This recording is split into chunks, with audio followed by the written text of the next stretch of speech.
Hi friends, welcome to குறிஞ்சி.com. இன்னைக்கு நம்ம ரொம்பவே மிருதுவான ஜூசியான ரவா குலோப்ஜாம் எப்படி செய்யறதுன்னு பார்க்கலாங்க. நம்ம குலோப்ஜாம் மிக்ஸ்ல செஞ்சா எந்த அளவுக்கு மிருதுவாவும் ஜூசியான குலோப்ஜாம் கிடைக்குமோ அதே அளவுக்கு மிருதுவாவும் ஜூசியாவும் நம்ம ரவையிலையும் செய்யலாம். ரொம்ப எளிமையா செய்யக்கூடிய அந்த ரவா குலோப்ஜாம் இன்னைக்கு எப்படி செய்யறதுன்னு பார்க்கலாம்.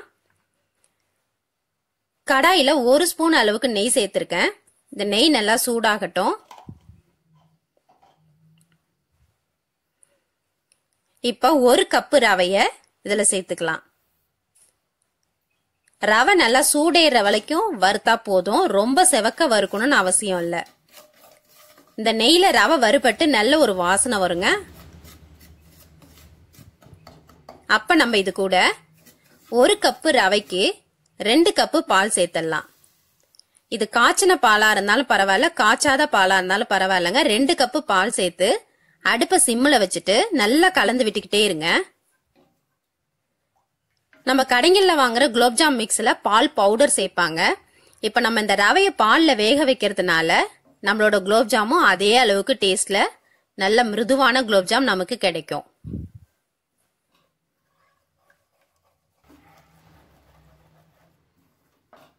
இப்ப இது நல்லா வெந்தெடுத்து இப்ப இதை கலந்து விட்டு தட்டு போட்டு மூடி ஒரு 5 நிமிஷம் விட்டுடலாம். அப்ப நம்ம இதுக்கு கை பொறுக்கிற அளவுக்கு சூட்டுக்கு திட்டமான பதத்துல இருக்கும். இப்ப எடுத்து இதை நல்லா பிசைஞ்சுக்குங்க. இந்த ரவை வந்து தெரியக்கூடாது, அந்த அளவுக்கு நல்லா மிருதுவா பிசைஞ்சு எடுத்துக்கலாம். பிசைஞ்சிட்டு கையில கொஞ்சமா நெய் தடவிட்டு நம்ம குலோப்ஜாம் எந்த சைஸுக்கு வேணுமோ அந்த அளவுக்கு உருட்டிக்கலாம். இதை நம்ம ரவுண்ட் ஷேப்லயும் உருட்டலாம், சிலிண்டர் ஷேப்லயும் உருட்டிக்கலாம். இப்ப பிகினர்ஸ்லாம் வந்து குலோப்ஜாம் மிக்ஸ்ல செய்யும் போது நிறைய தடவை வெடி விழுந்துரும், இல்லனா வந்து உடைஞ்சு போயிடும். ஆனா அவங்கள கூட இந்த மாதிரி ரவையில செய்யும் போது ஒரு குலோப்ஜாம் கூட வெடிக்கவோ உடைஞ்சு போகவோ இருக்காதுங்க. ரொம்ப நல்லா வரும். கொஞ்சம் கூட பயம் இல்லாம நீங்க இந்த ரெசிபியை ட்ரை பண்ணலாம். இப்ப இதெல்லாம் நம்ம உருட்டி வச்சுட்டு சர்க்கரை பாகு ரெடி பண்ணிக்கலாம். இப்ப நம்ம 1 கப்பு ரவை எடுத்தோம், அதே கப்பால 1 கப்பு சர்க்கரை எடுத்திருக்கேன். 1 கப்பு சர்க்கரைக்கு 1 கப்பு தண்ணி சேர்த்துடலாம். இது எப்பயும் நம்ம நார்மலா குலோப்ஜாமுக்கு ஜீரா எப்படி ரெடி பண்ணுமோ அதே மெத்தட் தான் இதுக்கும். இதுக்கு பாகு பதெல்லாம் எதுவும் தேவையில்லைங்க. சர்க்கரை நல்லா கரைஞ்சி கொதிச்சு பிசுபிசுப்பு தன்மை வந்தா போதும். இப்ப இதுல நான் ஒரு 1/4 ஸ்பூன் அளவுக்கு ஏலக்காய் தூள் சேர்த்திருக்கேன் வாசனைக்காக. இப்ப சர்க்கரை நல்லா பிசுபிசுப்பு தன்மை வந்துடுச்சு. சர்க்கரை பாகு நம்ம ஆஃப் பண்ணிடலாம். இப்ப நம்ம உருட்டி வச்சிருக்க ரவா உருண்டைகளை எண்ணெயில மிதமான தீயில பொரிச்சு எடுத்துக்குங்க. என்னதான் நம்ம ரவைய வேக வச்சு எடுத்தாலும் அது உள்ள நல்லா வெந்தாதான், எண்ணெயில வேகும் போதுதான் நல்ல வந்து ஜூஸ் எல்லாம் உள்ள இறங்கி மிருதுவான குலோப்ஜாம் கிடைக்கும். அதனால நீங்க இதை வந்து மிதமான தீயில வச்சு பொரிச்சு எடுத்துக்குங்க.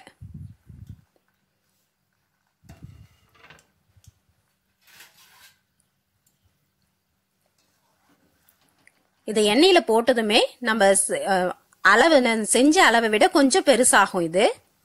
இதை நல்லா கலந்து விட்டுக்கிட்டே இருங்க. அப்பதான் எல்லா பக்கமும் ஈவனா ஒரே கலர்ல நமக்கு கிடைக்கும்.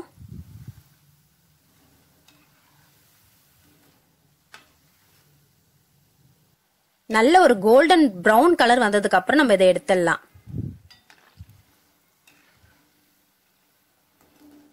இந்த எண்ணெயோட சலசலப்பு அடங்கவும் நமக்கு நல்ல ஒரு கலர் கிடைக்கவும் கரெக்டா இருக்கும்.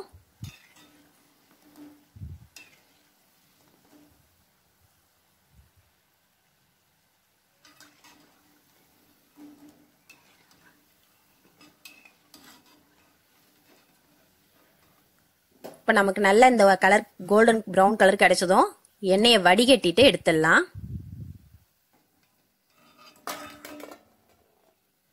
பாருங்க, நம்மளோட குலோப்ஜாம் ஒண்ணு கூட உடையவோ வெடிக்கவோ இல்ல. பாருங்க, பிகினர்ஸ் கூட எந்த ஒரு பயமும் இல்லாம இந்த ரெசிபியை ட்ரை பண்ணி பாருங்க.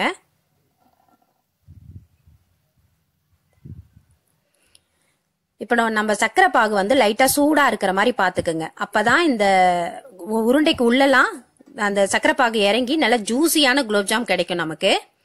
இதுல எல்லா உருண்டைகளும் சேர்த்துட்டு ஒரு தட்டு போட்டு மூடி ஒரு 1/2 மணி நேரத்துல இருந்து 1 மணி நேரம் அதை ஊற விட்டுடுங்க. நல்லா ஊறட்டும்.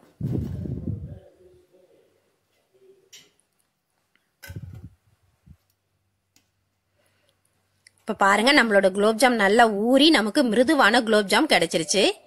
இந்த ரெசிபி உங்களுக்கு பிடிச்சிருந்தா லைக் பண்ணுங்க, ஷேர் பண்ணுங்க, சப்ஸ்கிரைப் பண்ணுங்க. உங்க ஃப்ரெண்ட்ஸ் ரிலேட்டிவ்ஸோட இந்த வீடியோவை ஷேர் பண்ணிக்கோங்க. நன்றி, வணக்கம்.